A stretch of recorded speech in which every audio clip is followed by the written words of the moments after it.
O culto do chá ****, nota de editor, devido à quantidade de erros tipográficos existentes neste texto, foram tomadas várias decisões quanto à versão final. Em caso de dúvida, a grafia foi mantida de acordo com o original. No final deste livro encontrará a lista de erros corrigidos. Rita Farinha, outubro 2011, Venceslau de Moraes. O culto do chá, ilustrações de Yoshiaki Kobe. Tipografia do Kobe Herald. Gravuras de Goto Seiko do 1905 a Vicente Almeida Dessa, Sebastião Pérez Rodrigues, Bento Carqueja, isto é, a Trindade Benevolente, que ainda há pouco, de tal longe, me enviou dentro das folhas de um livro as cartas do Japão. O perfume inefável da sua amizade. Ofereço este outro livro, exótico pela forma, exótico pelo texto, mas não pelo sentimento de profunda gratidão que inspirou esta primeira página. Kobe, junho de 1905. Venceslau de Moraes.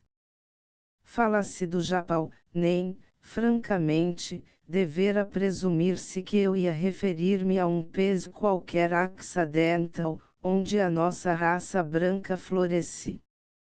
É no Oriente, e em especial no Extremo Oriente, que as coisas comuns da criação ou os usos e costumes trívias da vida são susceptíveis de merecer um tal requinte de solenidade sentimental e de praxes de rito, que constituam um verdadeiro culto. No espírito do europeu, despoetizado pela chateza dos ideais da época, atribulado pelas múltiples exigências da vida, pervertido pela febre do negócio, não medram de há muito os cultos. Especializando a observação ao chá, havemos de convir que este artigo de comércio, que de tal longe nos vem, propositadamente adulterado conforme o nosso gosto, no fim de contas se resume em uma detestável infusão que entrou em moda no esporte social, simples pretexto para repastos pelintras, para reuniões vanas, para palestras vãs. A Ásia é outra coisa, há muitos propósitos imersa ainda em barbarismo, se assim se quer dizer, com 1000 defeitos e 1000 erros, que a sabia Europa aponta a dedo e algumas vezes corrige, quando pode, com a lógica dos seus conhoés de tiro rápido, o que ela retém ainda, indiscutivelmente, esta Ásia, é o caráter ancestral, nada vulgar, nada rasteiro, palpitante de orgulhos de raça, aprazendo-se em sonhos e em caimeras, acariciando a lenda, divinizando as coisas, prodigalizando os cultos, o que é, em todo o caso, uma maneira amável, de ir compreendendo a vida. Ó, fé dos velhos tempos.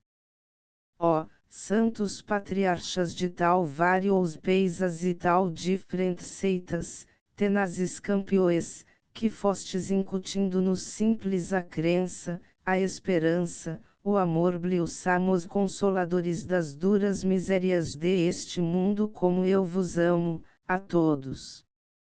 Meus piedosos pensamentos elevam-se neste momento a Daruma. Segundo a tradição da gente japonesa, Daruma, o grande apóstolo indiano do budismo, veio à China pelo começo do século VI da nossa era cristã, e em terras chinesas pregou em honra da verdade, iluminando o espírito dos povos. Consta que, por voluntária desistência das efêmeras alegrias terrestres, Daruma voltou-se a passar a vida de joelhos sobre o solo pedregoso, absorto em contemplações místicas, sem mesmo permitir-se o simples regalo de dormir. Tantos anos permaneceu de tal maneira, que as pernas se lhe gastaram, claro está, e é assim, sem pernas, só com a cabeça e com o tronco, envolto em um manto carmesim, que ainda hoje é figurado. A imagem tornou-se querida e popular entre esta boa gente japonesa. É mesmo um brinquedo corriqueiro entre as mausitas das crianças. Os santos e os meninos vivem sempre em boa companhia, lembrando o tal brinquedo o nosso frade de Sabugo, pela teima em voltar, por mais voltas que lhe deem, à sua postura habitual. Deve ainda saber-se que Daruma tem dado assunto, desde remotos tempos até hoje, a pintores da mais alta valia. Hokusai foi um deles, pintando um famoso Daruma sobre uma folha de papel de cerca de 200 metros quadrados de grandeza, empregando 80 litros de tinta no desenho e servindo-se de 5 vassouras à laia de pincéis, estendida a tela sobre o campo. No telhado de um templo a turba admirava a obra e aplaudia o mestre. Mas voltemos ao que aqui mais nos interessa, respeitante ao venerando vulto que invoquei, ajoelhado sobre as pedras. Consta mais que, em certa noite, as pálpebras se lhe cerraram de fadiga, e o bom Daruma deixou-se adormecer, para só acordar pela manhã. Então, pedindo a alguém uma tesoura ou instrumento parecido, cortou a si próprio as pálpebras indignas e arremessou-as ao solo, em um gesto de despeito. As pálpebras, por milagre, enraizaram, dando nascença a um gracioso arbusto nunca visto, que medrou muito de prompto e cujas folhas, tratadas de infusão pela água quente, foram um remédio precioso contra o sono e contra o cansaço das vigílias. Estava conhecido o chá, tem pois na China a sua origem, e é coisa santa, como se acaba de provar. Crê quem quer, mas devo advertir que este livro foi escrito para os crentes. Asterisco da China, veio o chá para as terras de Nippon, mas não se sabe quando. Velhas crônicas mencionam, no dizer dos entendidos em este caso melindroso, que em 729 da era cristã, durante uma festa religiosa de espavento, o imperador Shomu oferecia chá a banos de alta jerarquia, mas fica-se ignorando se já antes seria conhecido. Parece que um bom abade budista, Dengyūdai, foi o primeiro que obteve a planta em solo japonês. Em 805, o chá era então já uma beberagem favorita entre os banos os chineses, que de ela se serviam durante as vigílias prolongadas das suas práticas noturnas. Mais recentemente, ainda outro, Bonzo, Eisei, tendo ido à China, de lá voltou, trazendo as sementes preciosas, e no Monte Sefori, em Shikuzen, cuidou da sua sementeira. Pouco depois, ainda mais outro Bonzo, sempre os Banzos, de nome Mioye, colhendo de Eisei os vários segredos de cultura, novas sementes adquiriu, e em Toga no Oen-Uji, Lougers vizinhos de Kyoto, atentamente se entreve em cultivar o chá, em Uji, de preferência, foram os resultados excelentes. 2 séculos depois, cerca de 1400, o Shogun, generalíssimo, Ashikawa Yoshimitsu imprimiu vigoroso impulso às plantações de Uji, as quais tanto foram prosperando, mercê da riqueza do torral, que de então até hoje o chá de aquele sítio tem sido celebrado como o melhor de todo o império, dele exclusivamente se serve o imperador. Asterisco: o Japão é a terra das camelias, Camellia japonica, lá diz o latinório dos botânicos. Quando, por fins de novembro, começam os frios e as geadas e pouco tarda que as neves alvejem nos dorsos das montanhas, quando cessam as últimas florescências dos jardins, é então que comecam ostentando-se as belas flores de esta esplêndida família das camelias. Vêm primeiro as sazancas, umas brancas, cutrais rúseas, de mimosíssimas pétalas frisadas, seguem-se as camelias simples, sanguíneas, surgindo da rama espessa de árvores gigantes, espalhadas pelos campos, e após vêm as flores cuidadas, de luxo, variando em inúmeras formas, variando em inúmeros tons, desde o branco de leite eita ao rosio coiçai negro. Então igualmente desabrocha a pequenina flor do chá, que também é uma camellia, subtilmente perfumada, composta de 5 pétalazinhas elvas contornando e protegendo o feixe áureo dos estames. Asterisco passando, em horas de ócio, junto dos campos de chá, dos quais sinto prazer em acercar-me, palestro com os aldeões e aprendo nos suas varias, respeitantes à delicada planta. Não pode ser transplantada, nem se multiplica por estaca ou por enxerto, só por sementeira se propaga. Os peisas quentes, como os peisas frios, são nocivos, práspora nos climas temperados, nos sítios lavados de ar e luz, vizinhos dos cursos de água, convindo um ligeiro declive ao solo de cultura. Os arbustos são dispostos em renques paralelos, de norte a sul, para que o sol lhes bata em cheio desde pela manhã até a noite. As plantas mais cuidadas reclamam na primavera grandes toldos de palha, que abriguem das geadas as tenras folhas dos rebentos. Durante o primeiro ano, dispensam adubos, que depois se aplicam em períodos frequentes. A guerra aos vermes, aos insectos, exige zelos incessantes. No fim de 4 anos, já o arbusto se presta à primeira colheita, mas são as velhas plantas, de 100 anos, de 200 anos, as que melhor produzem.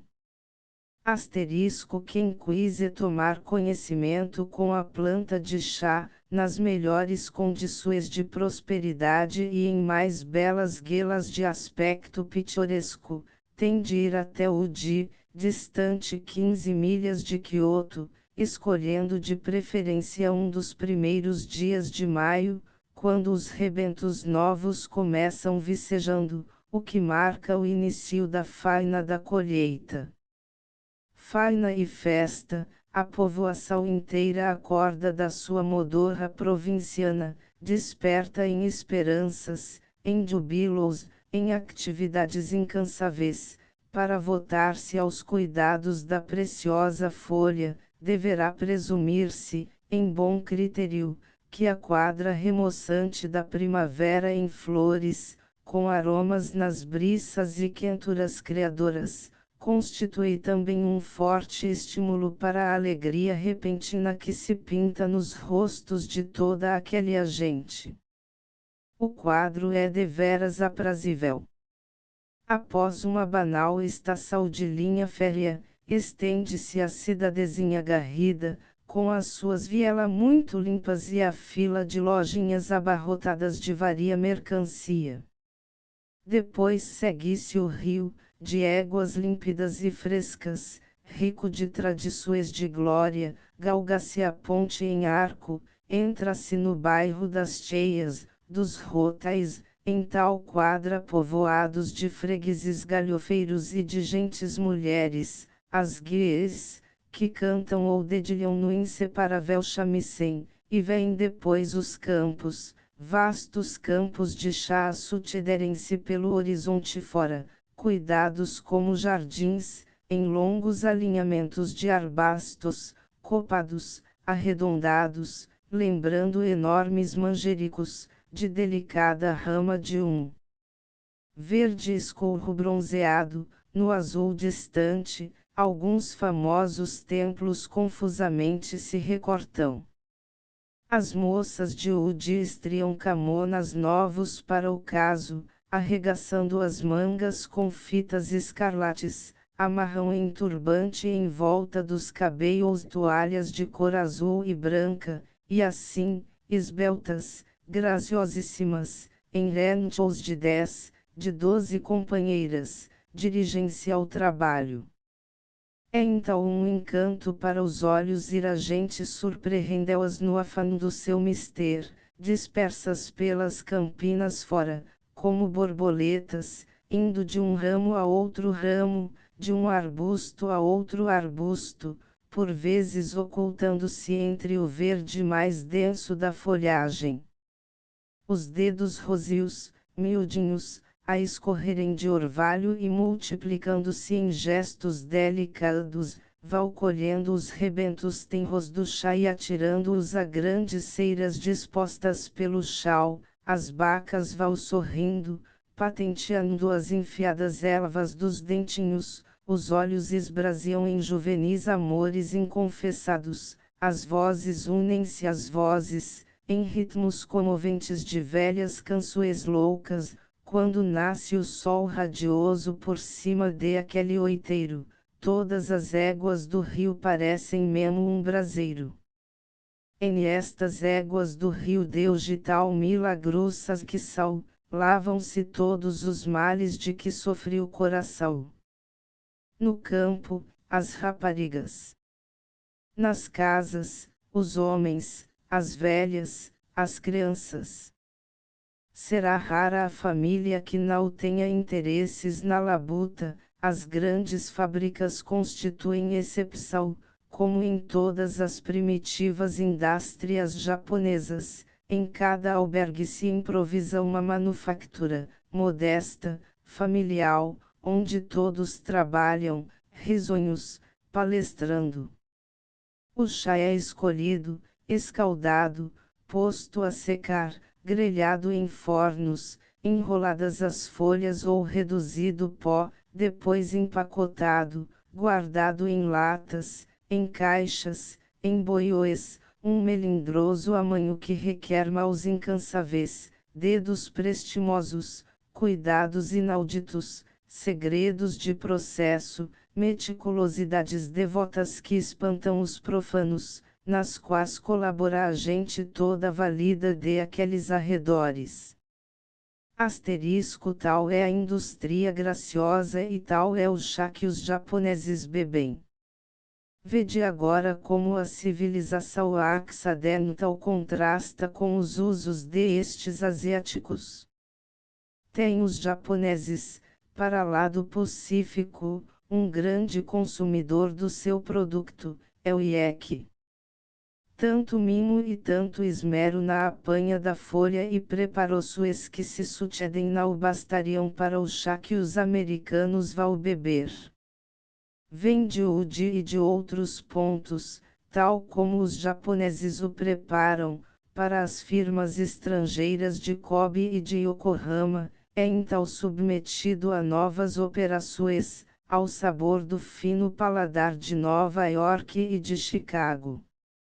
Não são agora as camponesas, esbeltas e trajando roupas novas, que acodem ao mister, trabalham máquinas a vapor, fumegam chaminés e guincham engrenagens, e ocupa-se no preparo um mundo feminino inqualificável, escória das cidades, esfarrapado, piolhoso, horripilante, que a gente vê sair das fábricas à tarde como uma leva de mendigas, cheias de pó, de pústulas, de miséria. O fabrico do chá ao gosto americano consiste em um segundo aquecimento em grandes fornos e na adição de vários produtos, como o pó de uma certa pedra, soapstone, e o azul da prancha. Assim é expedido. A introdução e vulgarização do chá na terra japonesa deveu grande incremento uma indústria desde remotos tempos exercida, mas toscamente praticada a cerâmica que havia de alcançar com o correr dos tempos um supremo grau de perfeição como arte nacional. A conservação da preciosa folha, exigindo escrúpulos inauditos para reter o seu perfume, marcou o ponto de partida. Foi Toshiro, um oleiro da aldeia de Sito, na província de Owari, quem fabricou os primeiros boiôs para guardar o chá, empregando processos que aprendera na China, respeitantes à perfeição da pasta e dos esmaltes. Passava-se isto há 7 séculos, e é curioso registrar que Seto-mono, objeto de Sito, é ainda hoje o nome consagrado para indicar qualquer artigo de cerâmica. Dos boiôs, passou-se gradualmente às chavenas, aos biulas, a gentil e complicada baixela que a infusão foi reclamando e o luxo pondo em moda. E ora aqui está como a cerâmica no Japão, faiança ou porcelana que atingiu requintes de arte primoríssima, deveu ao chá e à água morna os seus melhores progressos. Quando começaram a tomar chá os japoneses, era este reduzido a um impalpável pó e com ele se fazia a beberagem, depois veio o uso de empregar as folhas, apenas escolhidas e passadas pelos fornos, e é esta, ainda hoje, a maneira mais comum de prepará-lo. No Japão, toda a gente toma chá, ricos e pobres, nobres e plebeus, bebe-se na ocasião das refeições e a toda a hora, a pequeninos gulos. No lar, quando entra o visitante, oferece-lhe, após as reverências, uma almofada de regalo e uma chávena de chá.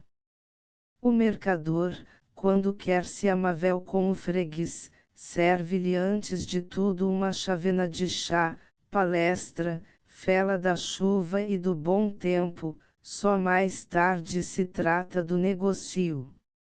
Nos templos famosos, em Kyoto por exemplo, o bonzo oferece chá ao peregrino antes de lhe mostrar as relíquias e os museus.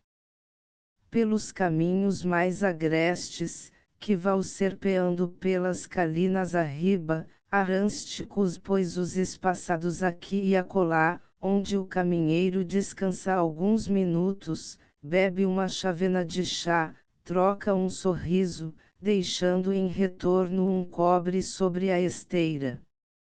Um restaurante, na pitoresca linguagem japonesa, disse uma cheia que quer dizer casa de chá, de sorte que a chávena de chá, que acompanha os bons dias dados a quem chega, não constitui simplesmente uma norma rotineira, um hábito banal, tornou-se como que o símbolo da doce hospitalidade japonesa, um rito da bonhomia de esta gente, exercido religiosamente entre amigos, entre estranhos também, porque ao estranho, que larga a porta às sandálias, vem ao nosso lar e nos sauda, deve-se dar um sorriso.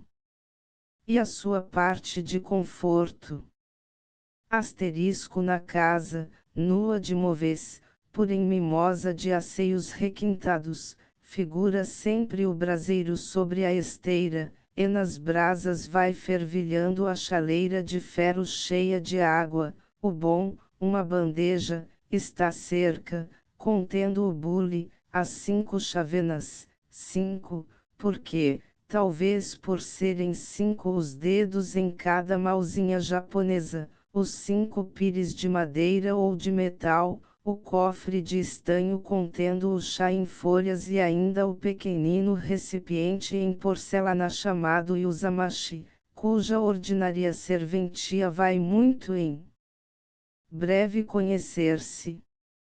O sentimento artístico japonês deprava-se naturalmente na indústria de hoje, em grande parte com destino à exportação para a Europa e para a América, é nos utensílios comuns de uso indígena, onde não intervém o modernismo, que ainda reside do gosto estético, puro e inconfundível, da gente japonesa, revelando por si o complicado conjunto de esmeros, de elegâncias, de caimeras, em que a alma deste povo se deleita. No que respeita ao serviço de chá, é inarrável a gentileza de todo este arsenal de bagatelas, coses, dando a impressão de serem destinadas a um banquete de bonecas. A água passa da chaleira para o yuzamashi, onde arrefece, pois é preceito fazer-se o chá com água que ferveu, mas Jei não ferve, preparar-se depois no bule a infusão, que é oferecida aos hóspedes nas pequeninas taças de fina porcelana. Eis a singela prática e eis a modesta oferta, actos da vida íntima não poucas visas repetidos durante cada dia, desde pela manhã até a noite. Poderiam julgar-se sem maritos que valecendo estranho um instante de atenção e um comentário, mas não sucede assim. Para a alegria dos olhos, a simples preparação do chá imprime um relevo delicioso à graciosidade inata na naeta tudo que lhe é mais habitual, de joelhos sobre a esteira, junto do seu braseiro. A mímica é impressiva, e única, privilégio de aquela figurinha meiga e ondulante e de aquela buliçosa mal, de finíssimos contornos, da japonesa, que é, em suma, a Eva mais gentilmente pueril, mais captivantemente chimérica, mais feminina enfim, de todas as Ivas deste mundo. Parece certo que jamais o japonês, que ignora o beijo, haja poisado a boca em aquele mal que exibe as splenders de graça para servir-lhe o chá, o forasteiro, em intimidade serena, pode ensaiar o galanteio se a fantasia o tenta, e então verá talvez, que a mausita da Musum é, reconhecida ao afago, se conchega de encontro aos lóbios, se demora, como uma rola doce ou gulosa de carinhos. Asterisco o chá japonês, servido invariamente sem leite e sem açúcar, que lhe prejudicariam o aroma, é a bebida mais suavemente agradável que possa oferecer-se ao nosso paladar, não de todos porém, e é mesmo um paladar sentimental, um tanto sonhador, que em isto dos nossos órgãos de sentir a temperamentos, aptidões afetivas características.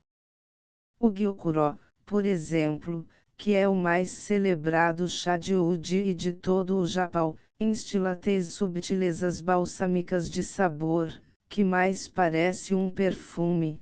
Poderia dizer-se que uma maravilhosa alquimia conseguiu liquefazer os aromas de flores dos jardins, flores silvestres transferido do olfato ao paladar a impressão do gozo. Assim é o Gyokuro.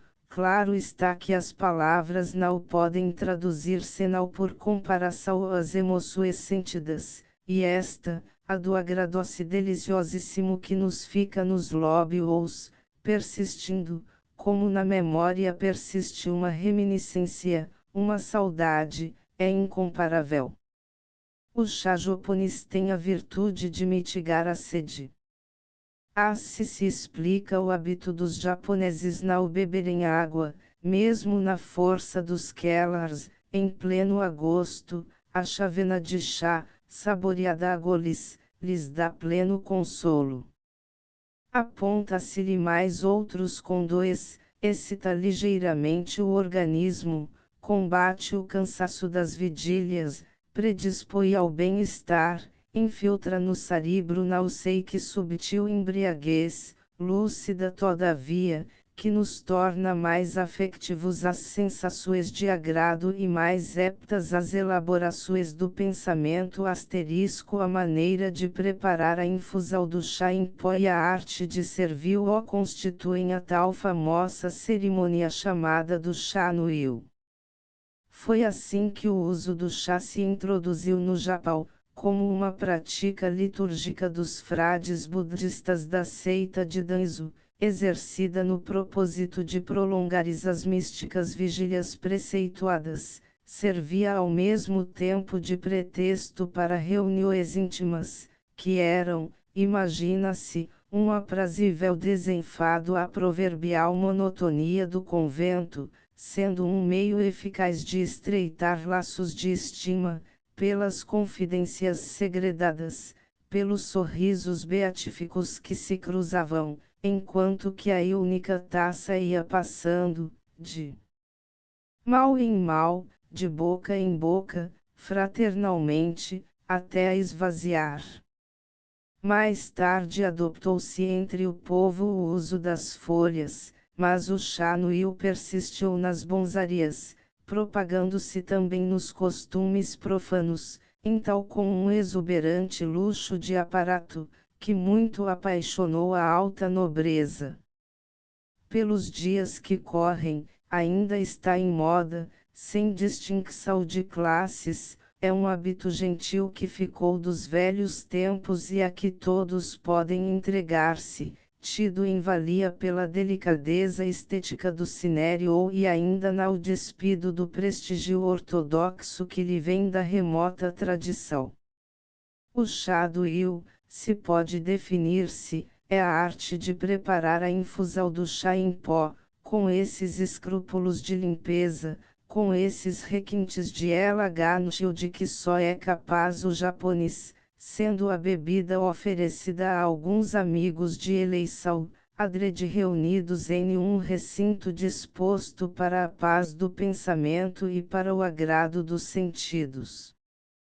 Bom é dizer agora que os códigos referentes à matéria tal grave são inúmeros, diversas as escolas, e os grandes profissionais, chajin, homens do chá, de celebridade imoredoira, centenas de volumes escreveram sobre o assunto.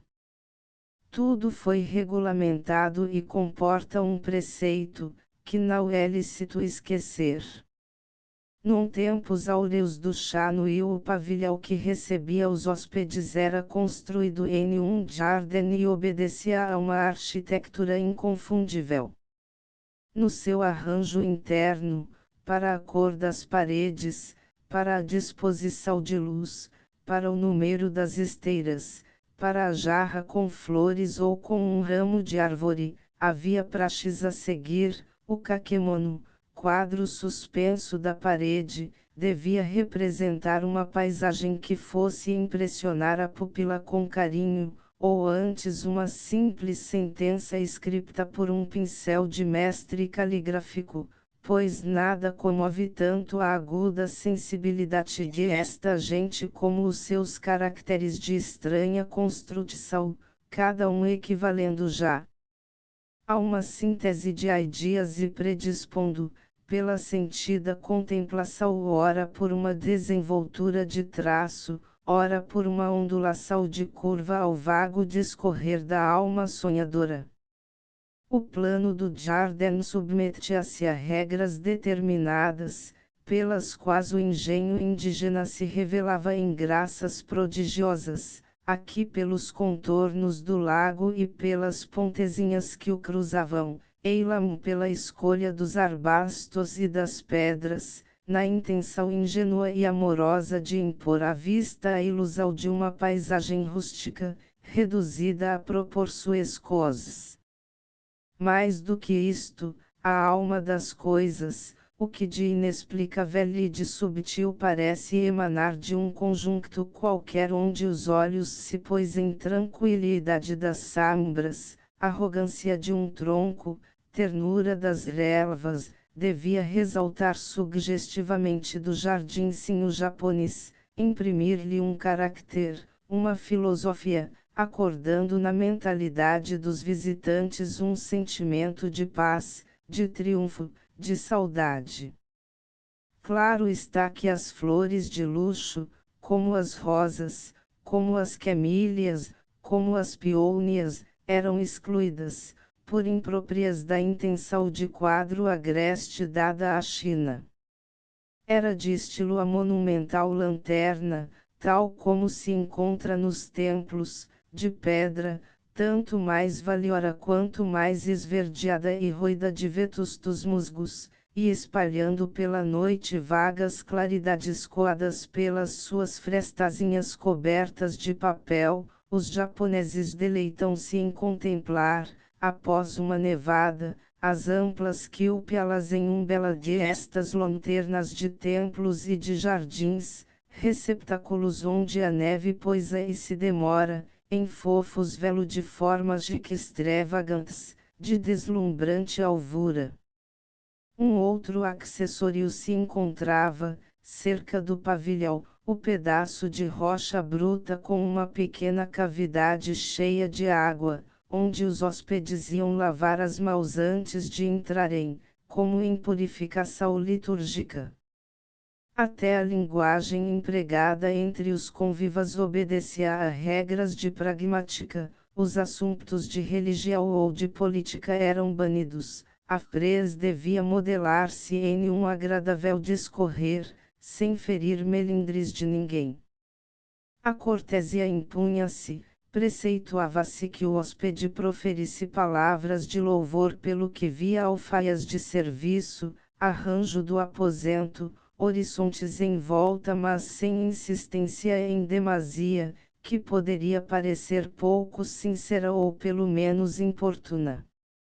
Variadíssimos objetos devem encontrar-se no aposento, como o braseiro, o carvão de reserva contido em um cestinho, a chaleira, o abano de penas, o cachimbo, o tabaco, o pincel, o papel e a escrivaninha.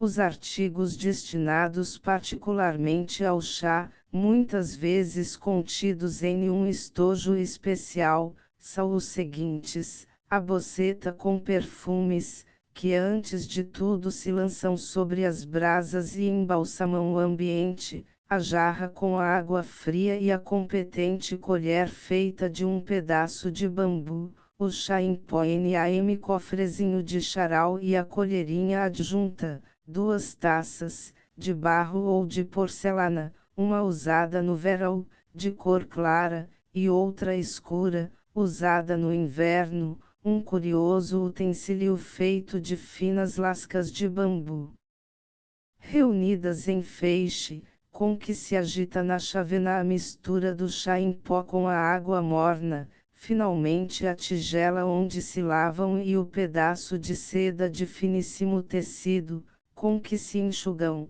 as peças empregadas. É o dono da casa quem deve preparar o chá, solenemente, prescindindo do mais ligeiro auxílio dos criados, é ele que o oferece aos convidados. A mal executa 75 movimentos, em um chá no io havido por singelo, e 300, quando requeridas todas as formalidades ortodoxas. Asterisco no tempo do generalismo do Império, chamado Toyotomi Hideyoshi, mais conhecido na história pelo grande Taiko-sama, Koeisai todos os Genesaes eram Shajin, isto é, ferventes apaixonados da cerimônia do chá no io.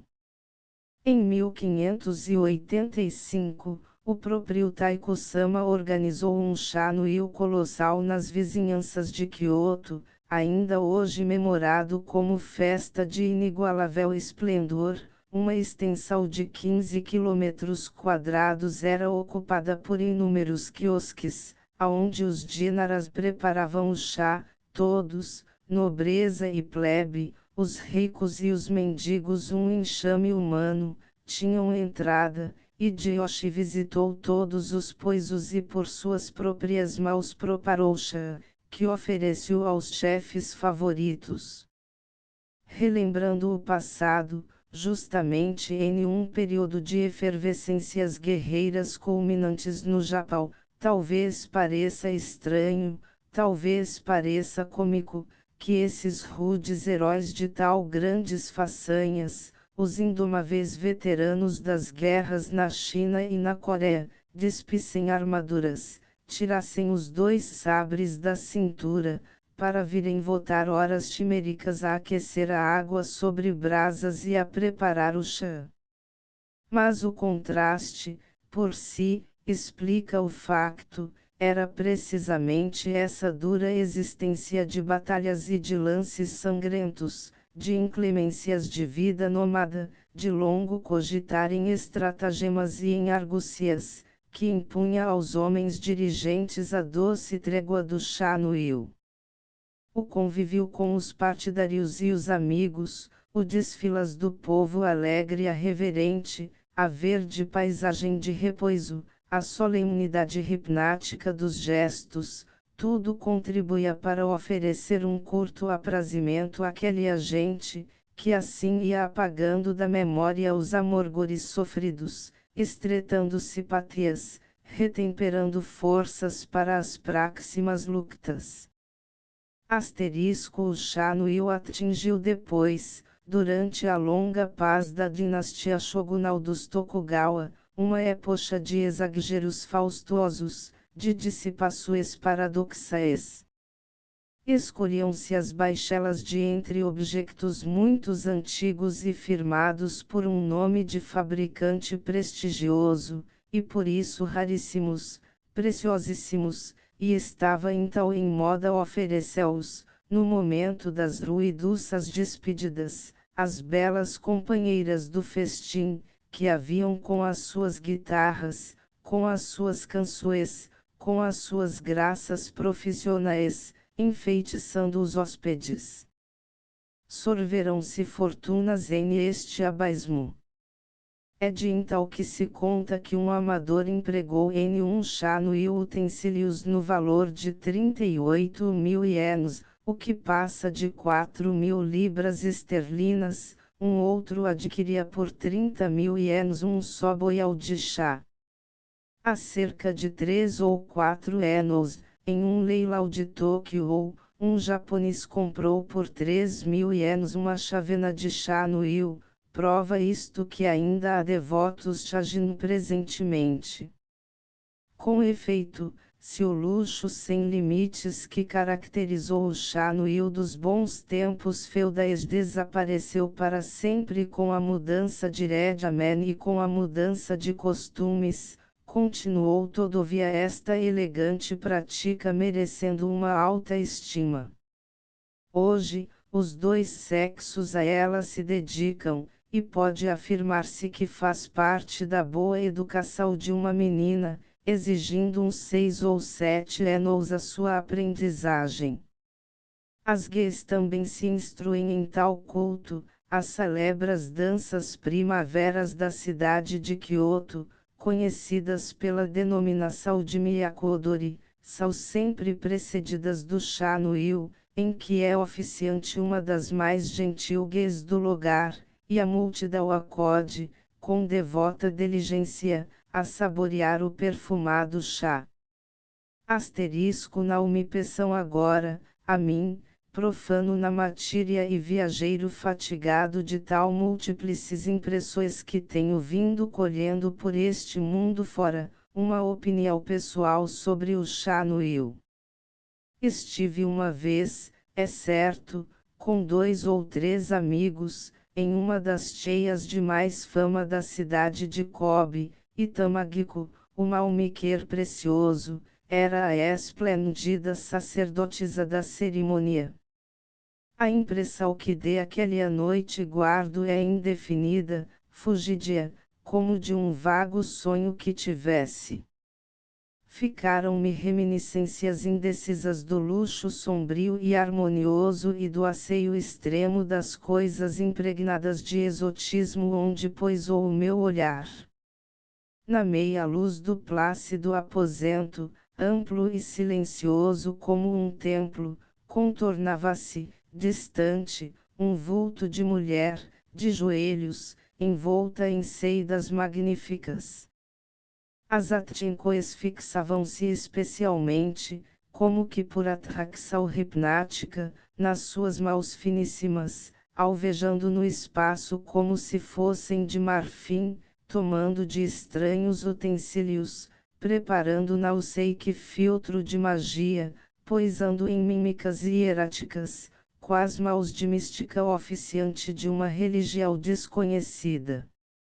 Por fim, convidado a partilhar no sacrifício, aceitava uma taça com chá que me era oferecida e levava-a aos lóbios comovido, com não sei que súbitos escrúpulos de apostata mal firme. Tamagico concluíra. Ergueu-se, deslumbrante de graças, de atavios, de majestade.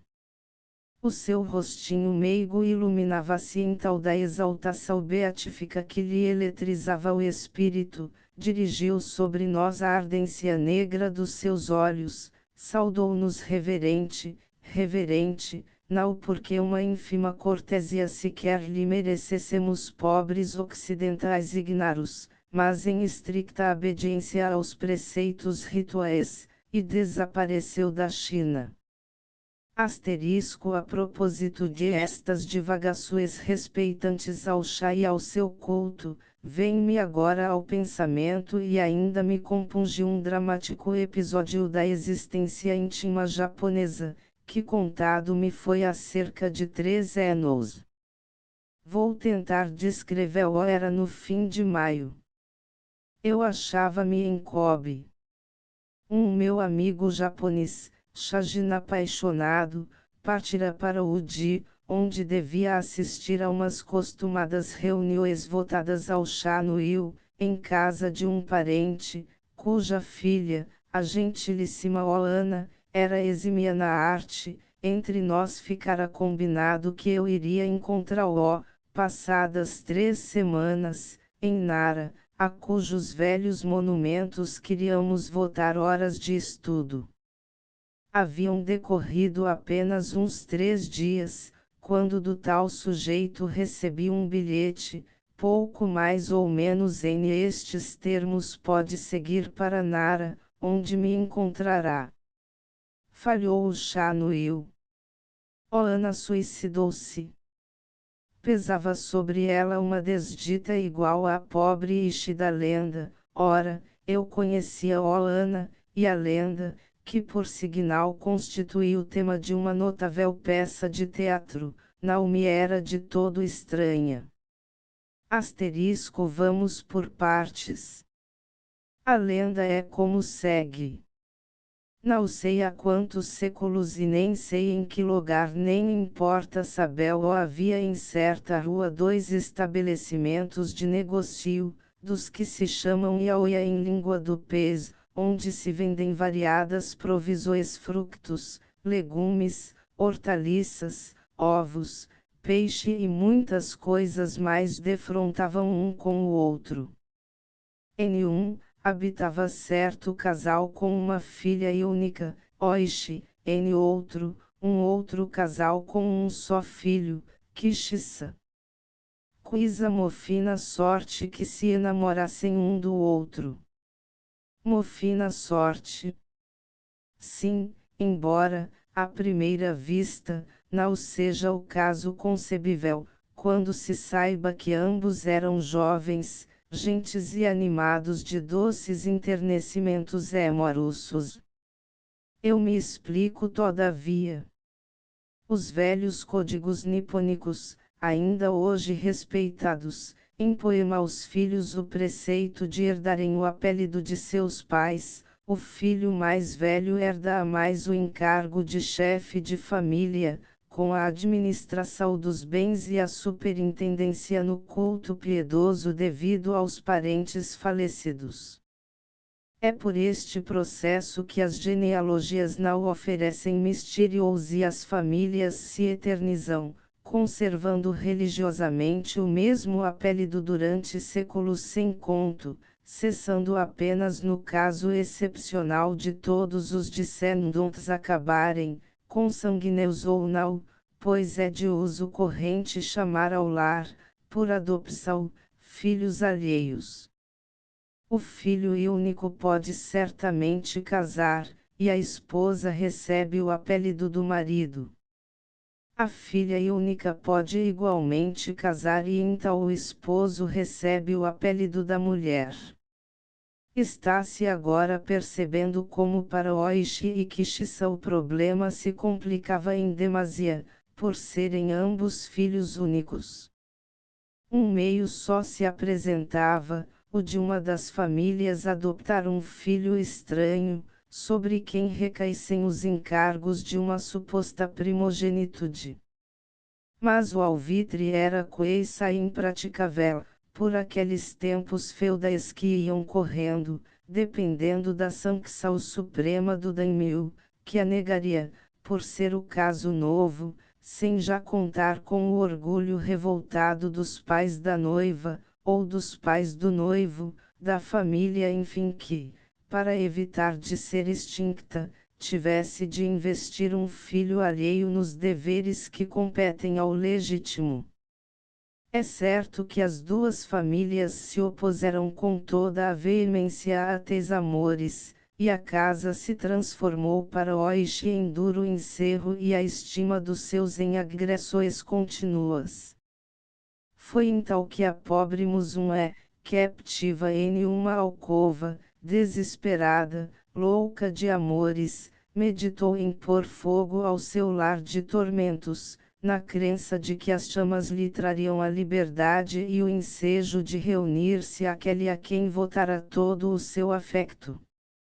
Errou porém nos cálculos, como sucede tantas vezes quando se tem 15 anos e o pensamento voeja no mundo das caimeras, descoberto o seu crime apenas posto em prática, foi trazida à justiça da cidade e condenada à morte. Vem agora a propósito narrar um pormenor curioso, que é de toda a tragédia o que mais me enternece. A miséria seguia, conforme o estilo, pelas ruas populosas, amarrada ao dorso de uma besta, para ignomínia própria e para lixal do povo, mais tarde seria executada. A meio da jornada expiatória, os seus longos cabelos soltos, como até então eram usados, caíam-lhe em desalinho sobre a fronte, cheios da poeira dos caminhos, escorrendo de suor, fustigando-lhe as faces. Então, ou porque quisesse poupar-se a um tormento a mais, ou quem sabe, por um resto de garridice deminia, viram N a rasgar com os belos dedos trêmulos um pedaço da seda carmesim do forro do vestido, com quem amarrou junto à nuca, erguendo os braços, esses pobres cabelos. A ideia pareceu graciosa às raparigas, que se iam juntando em grupos curiosos para observarem o cortejo, e desde então as japonesas começaram de usar aquele enfeite, que persiste até hoje e a que chamam kikidashi literalmente, farrapo em memória de Oishi, a triste namorada de Kishisa, mas vamos depressa ao fim da história. Quando em Nara deparei com o meu amigo japonês, o triste fim de Oana esclareceu-se em breve. Havia em Uji duas famílias abastadas, Fukumoto e Yamaguchi, possuindo as mais belas culturas de chá daqueles campos. Os Fukumoto juravam que o seu chá era o melhor de todo o Império, e os Yamaguchi diziam do seu chá a mesma coisa. Eram no fim de contas uns caturras, professando um supino orgulho do seu nome e um culto pelo mistério a que se davam, eilamunde isto, ou por isto, pouco afeiçoados entre si, confirmando a justiça de aquele ditado português, concurso em todas as longitudes do planeta, dos oficiais do mesmo afichou. O casal Fukumoto tinha uma filha única, Oana, o casal Yamaguchi tinha um único filho, Naotaro. Este era um perfeito rapazola, amável, inteligente, segundo afirma quem o viu. Oana era uma musuné em plena flor da vida, educada em todas as gentes prendas do seu sexo. Ninguém como ela desprendia suavíssimos sons do culto, a harpa nacional, nenhumas mal se mostravam tal abês de pinheiro ou de lírios floridos trazidos do jardim, no Chanuil era incomparável. Eu vi Oana uma só vez, nos parques de Kyoto, quando em peregrinação primaveral se vai contemplar, à luz da lua, a celebra cerejeira de Goiânia, toda vestida de pequeninas pétalas. Oana era uma dessas japonesinhas embebidas de enlevo e de exotismo, tais como vós as conheceis dos leques, dos biombos. Isto basta, a falta de melhor, para definir-lhe o vulto em miniatura, esguio e ondulante, coberto de seidas preciosas, e para imaginar-lhe o rosto pálido em forma de pevide de melau, os olhinhos cerrados, os finos traços das sobrancelhas em viés, a boquinha sorridente, rubra, lembrando uma cereja, e o penteado colossal como uma enorme borboleta de azeviche, que lhe houvesse pousado, de asas abertas, sobre a nuca. Ria, curvava-se em mesuras, em meneios, agitando no ar as descomunais mangas do kimono, e lá ia seguindo o seu caminho entre um bando de amigas, antes zigue-zagueando, a passos miudinhos, indecisos, sem intuito.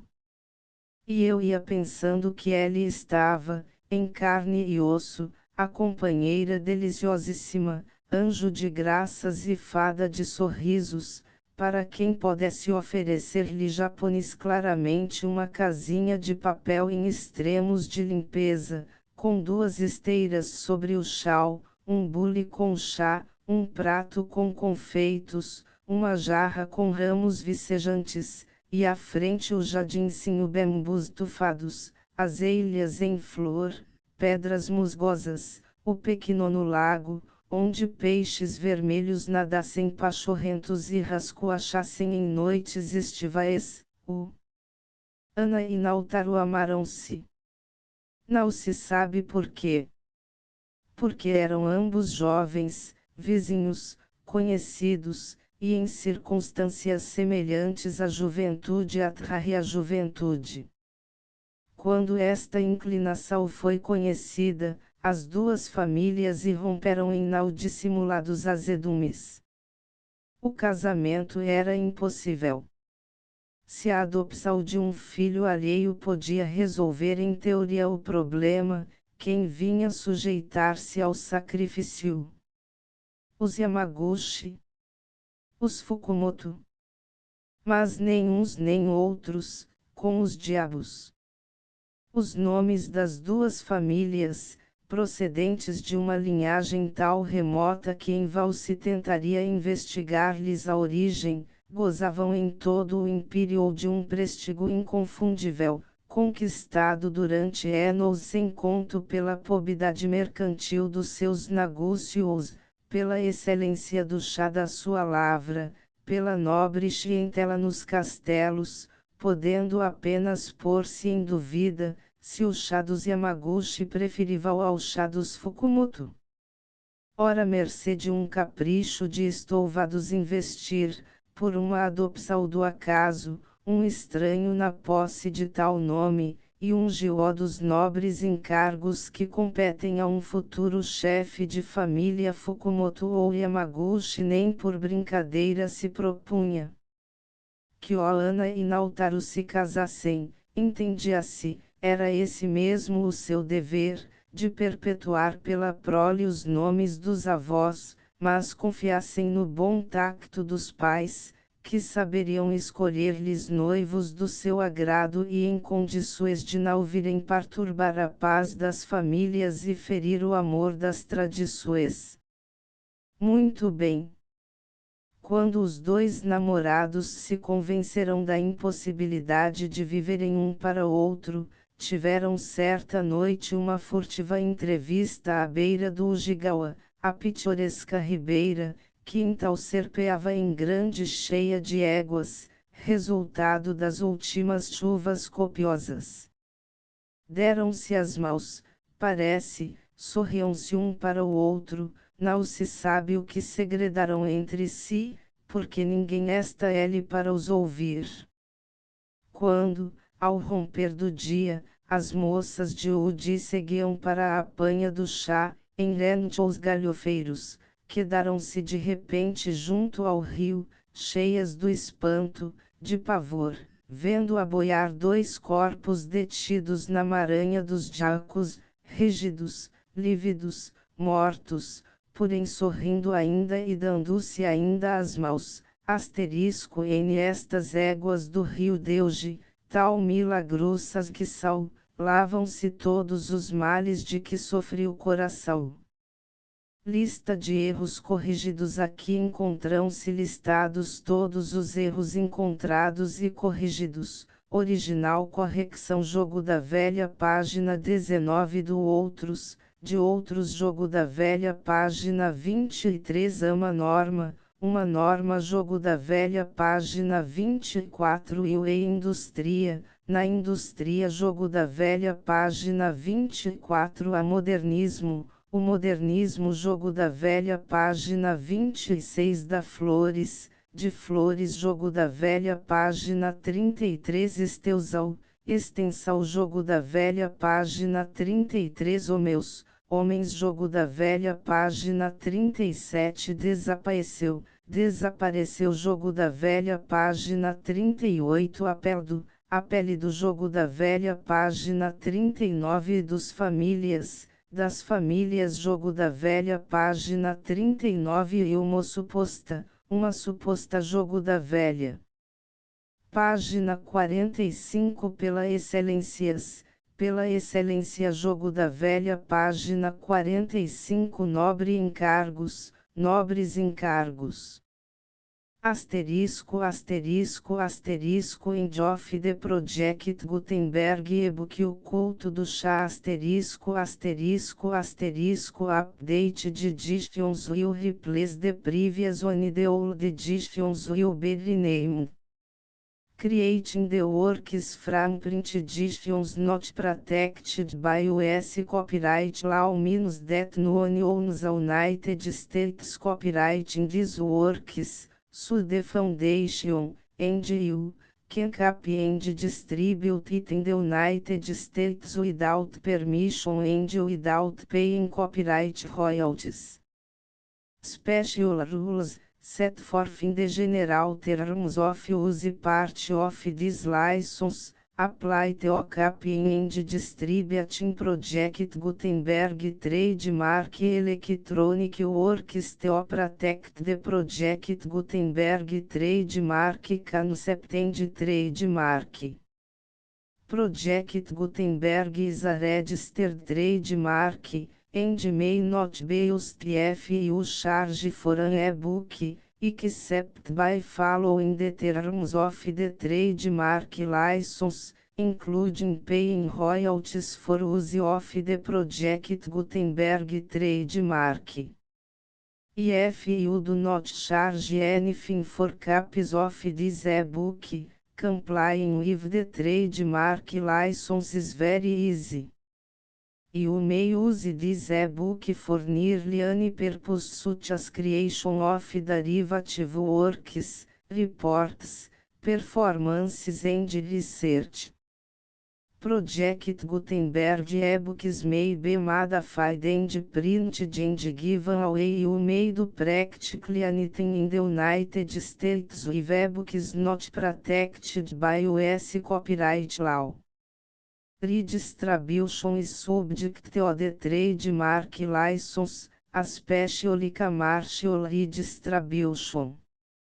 Start, Full license the full project Gutenberg license please read this before you distribute or use this work to protect the project Gutenberg trademark mission of promoting the free distribution of electronic works, by use or distributing this work, or any other work associated in any way with the phrase project Gutenberg. You agree to comply with all the terms of the full project Gutenberg trademark license available with this file or online at www.gutenberg.org/license.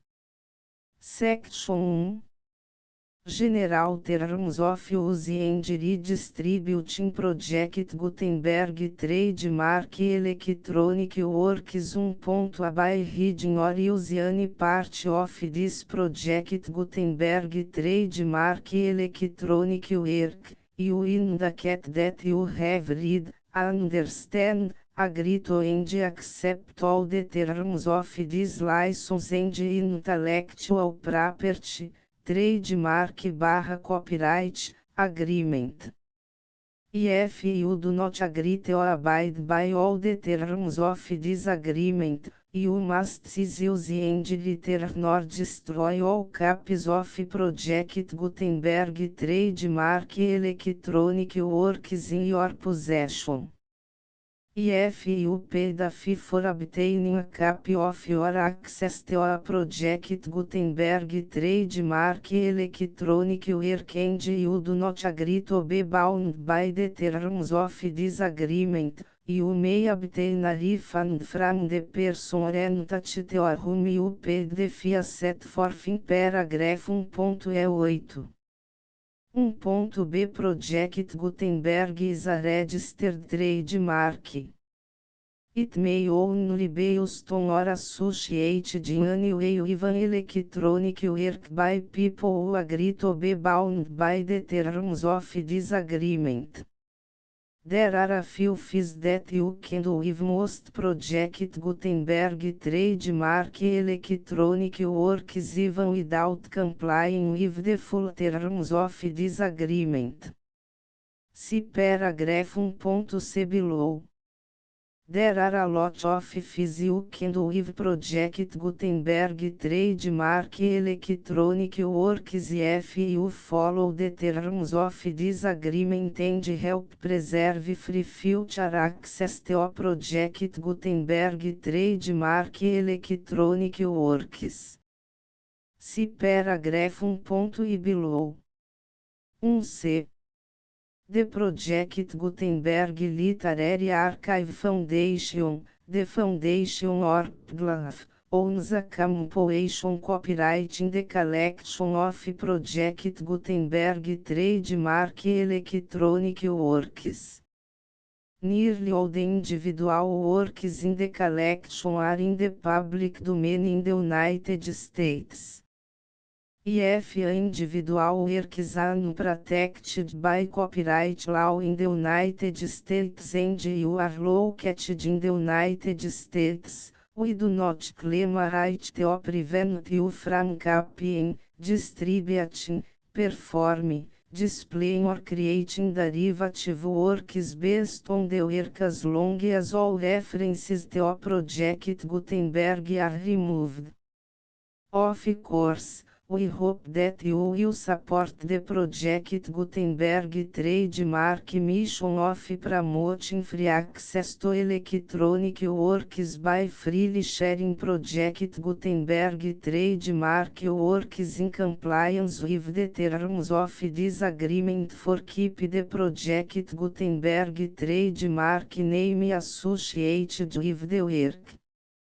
You can easily comply with the terms of this agreement by keep this work in the same format with its attached full Project Gutenberg trademark license when you share it without charge with others. 1.d. The copyright laws of the place where you are located also govern what you can do with this work. Copyright laws in most countries are in a constant state of change. If you are outside the United States, check the laws of your country in addition to the terms of this agreement before downloading, copying, displaying, performing, distributing or creating derivative works based on this work or any other Project Gutenberg trademark work. The Foundation makes no representations concerning the copyright status of any work in any country other than the United States. Unless you have removed all references to Project Gutenberg. 1.1. The following sentence, with active links to, or other immediate access to, the full Project Gutenberg trademark license must appear permanently whenever any copy of a Project Gutenberg trademark work, anywhere on which the phrase Project Gutenberg appears, or with which the phrase Project Gutenberg is associated, is accessed, displayed, performed, viewed, copied or distributed. This e-book is for the use of anyone anywhere in the United States and most other parts of the world at no cost and with almost no restrictions whatsoever. You may copy it, give it away or reuse it under the terms of the Project Gutenberg license included with this e-book or online at www.gutenberg.org. If you are not located in the United States, you will have to check the laws of the country where you are located before using this e-book. 1.2. If a individual Project Gutenberg trademark electronic works derived from texts not protected by US copyright law, does not contain a notice indicating that it is posted with permission of the copyright holder, the work can be copied and distributed to anyone in the United States without paying any fees or charges. If you are redistributing or providing access to a work with the phrase Project Gutenberg associated with or appearing on the work, you must comply either with the requirements of paragraphs 1.1 through 1.7 or obtain permission for the use of the work and the Project Gutenberg trademark as set forth in paragraphs 1.8 or 1.9. 1.3.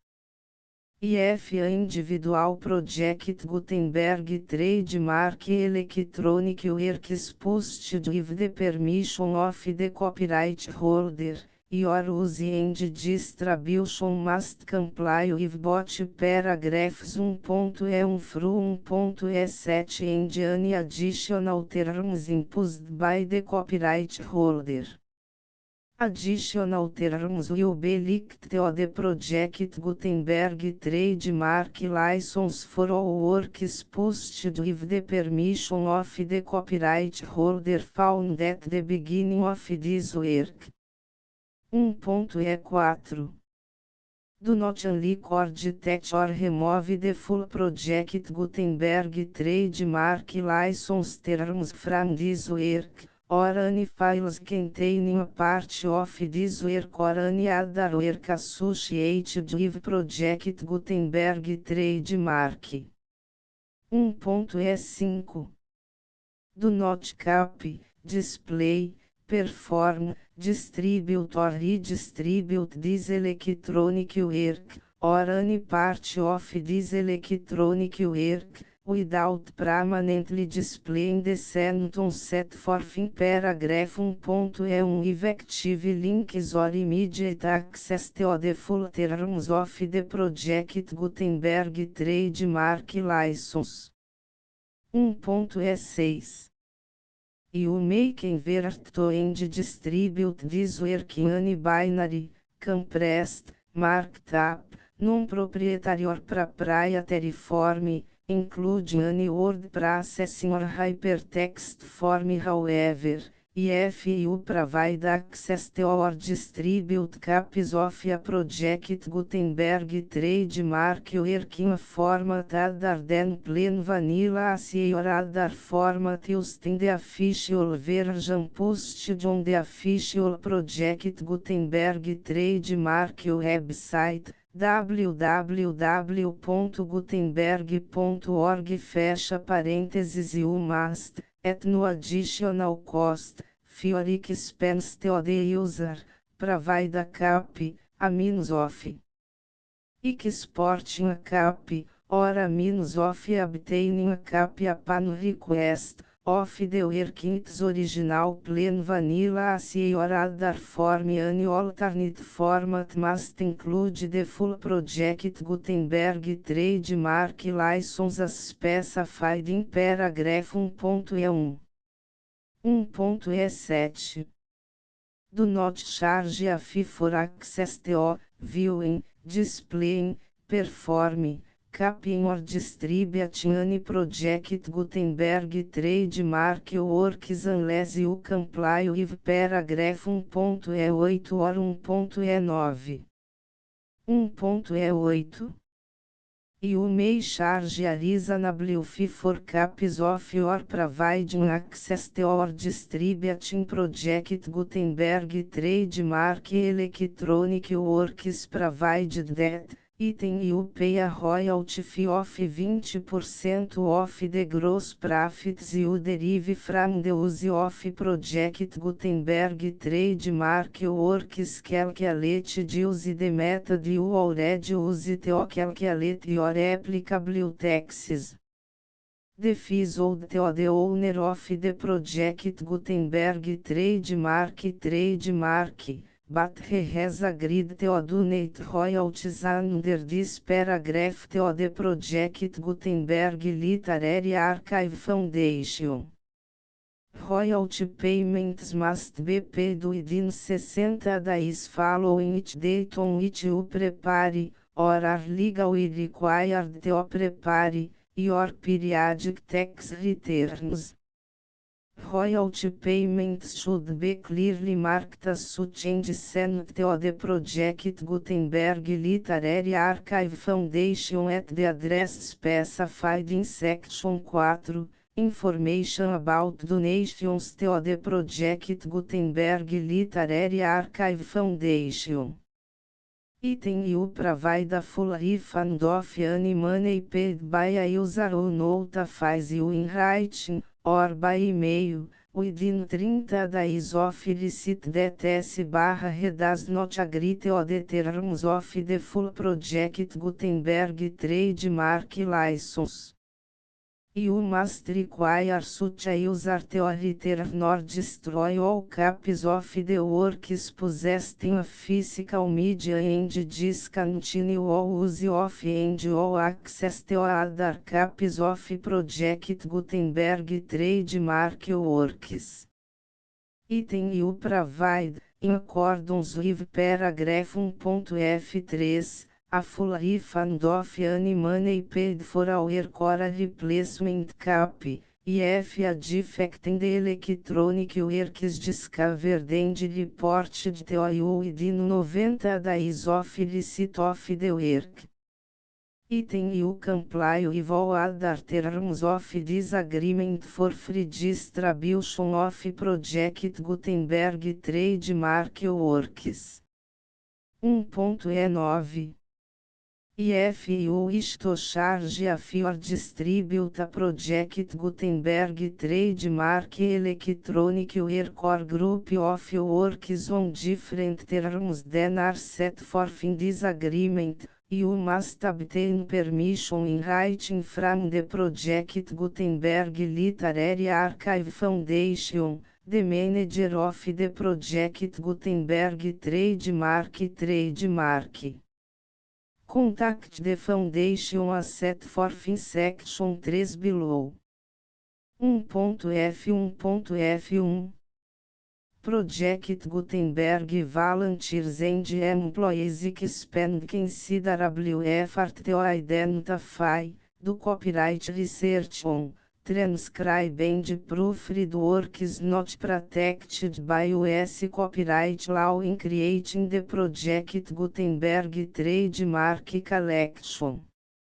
Despite these efforts, Project Gutenberg Trademark Electronic Works, and the media on which they may be stored, may contain defects such as, but not limited to, incomplete, inaccurate or corrupt data, transcription errors, a copyright or other intellectual property infringement, a defective or damaged disk or other medium, a computer virus, or computer codes that damage or cannot be read by your equipment. 1.F2 Limited Warranty, Disclaimer of damages, except for the right of replacement or refund described in paragraph 1.F3, the Project Gutenberg Literary Archive Foundation, the owner of the Project Gutenberg trademark, and any other party distributing Project Gutenberg trademark electronic work under this agreement, disclaim all liability to you for damages, costs and expenses, including legal fees. You agree that you have no remedies for negligence, strict liability, breach of warranty or breach of contract except as provided in paragraph 1.F3. You agree that the foundation, the trademark owner, and any distributor under this agreement will not be liable to you for actual, direct, indirect, consequential, punitive or incidental damages even if you give notice of the possibility of such damage. 1.F3 Limited right of replacement or refund, if you discover a defect in this electronic work within 90 days of receive it, you can receive a refund of the money, if any. You paid for it by sending a written explanation to the person you received the work from. If you received the work on a physical medium, you must return the medium with your written explanation. The person or entity that provided you with the defective work may elect to provide a replacement copy in lieu of a refund. If you received the work electronically, the person or entity providing it to you may choose to give you a second opportunity to receive the work electronically in lieu of a refund. If the second copy is also defective, you may demand a refund in writing without further opportunities to fix the problem. 1.F4 Except for the limited right of replacement or refund set forth in paragraph 1.F3, this work is provided to you as is, with no other warranties of any kind, express or implied, including but not limited to warranties of merchantability or fitness for any purpose. 1.F5 Some states do not allow disclaimers of certain implied warranties or the exclusion or limitation of certain types of damages. If any disclaimer or limitation set forth in this agreement violates the law of the state applicable to this agreement, the agreement shall be interpreted to make the maximum disclaimer or limitation permitted by the applicable state law. The invalidity or unenforceability of any provision of this agreement shall not void the remaining provisions. 1.F6 Indemnity, you agree to indemnify and hold the foundation, the trademark owner, any agent or employee of the foundation, anyone providing copies of Project Gutenberg trademark electronic works in accordance with this agreement, and any volunteers associated with the production, promotion and distribution of Project Gutenberg trademark electronic works, harmless from all liability, costs and expenses, including legal fees, that arise directly or indirectly from any of the following which would or cost or occur. A. Distribution of this or any Project Gutenberg trademark work. B. Alteration, modification, or additions or deletions to any Project Gutenberg trademark work, and C. Any defect or cause. Section 2. Information about the mission of Project Gutenberg trademark. Project Gutenberg trademark is synonymous with the free distribution of electronic works in formats readable by the widest variety of computers, including obsolete, old, middle-aged and new computers. It exists because of the efforts of hundreds of volunteers and donations from people in all walks of life. Volunteers and financial support to provide volunteers with the assistance they need are critical to reach Project Gutenberg trademark goals and ensuring that the Project Gutenberg trademark collection will remain freely available for generations to come.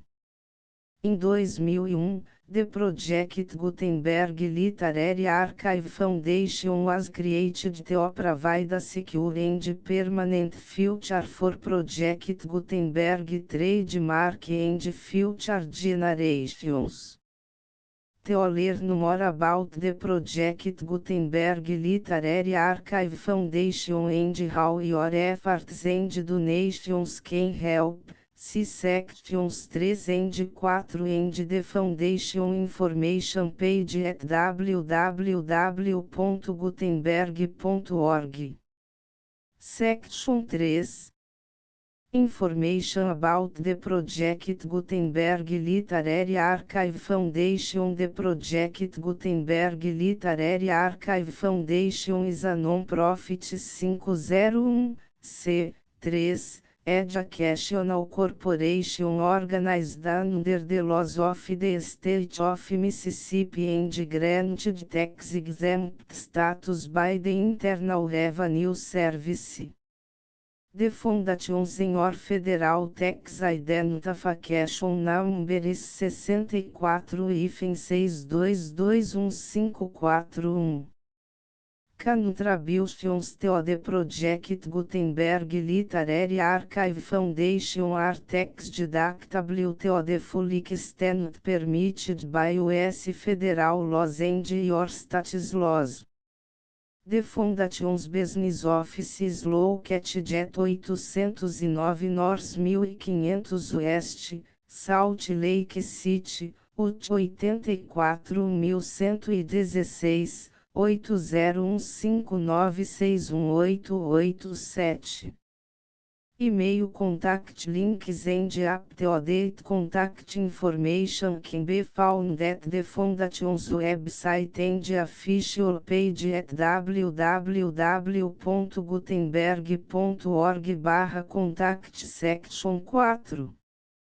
Information about donations to the Project Gutenberg Literary Archive Foundation. Project Gutenberg trademark depends upon and cannot survive without widespread public support and donations to carry out its mission of increasing the number of public domain and licensed works that can be freely distributed in machine-readable form accessible by the widest array of equipment, including outdated equipment. Many small donations, $1 TO cifrão 5,000, are particularly important to maintaining tax exempt status with the IRS. The foundation is committed to complying with the laws regulating charities and charitable donations in all 50 states of the United States. Compliance requirements are not uniform and it takes a considerable effort, much paperwork and manifest to meet and keep up with these requirements. We do not solicit donations in locations where we have not received written confirmation of compliance. To send donations or determine the status of compliance for any particular state, visit www.gutenberg.org/donate.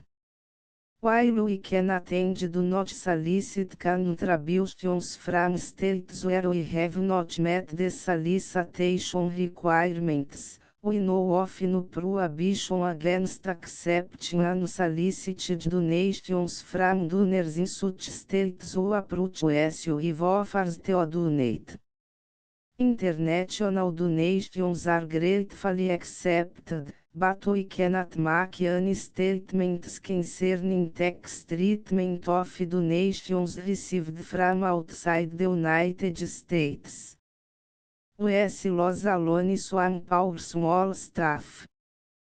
Please check the Project Gutenberg web pages for current donation methods and addresses. Donations are accepted in a number of other ways, including checks, online payments and credit card donations. To donate, please visit www.gutenberg.org/donate. Section 5. General Information about Project Gutenberg Trademark Electronic Works. Professor Michael S. Hart was the originator of the Project Gutenberg Trademark concept of a library of electronic works that could be freely shared with anyone. For 40 years, reproduced and distributed Project Gutenberg trademark ebooks with only a loose network of volunteer support. Project Gutenberg trademark ebooks are often created from several printed editions, all of which are confirmed as not protected by copyright in the US unless a copyright notice is included. Thus, we do not necessarily keep ebooks in compliance with any particular paper edition. Most people start at our website, which has the main page search facility, www.gutenberg.org.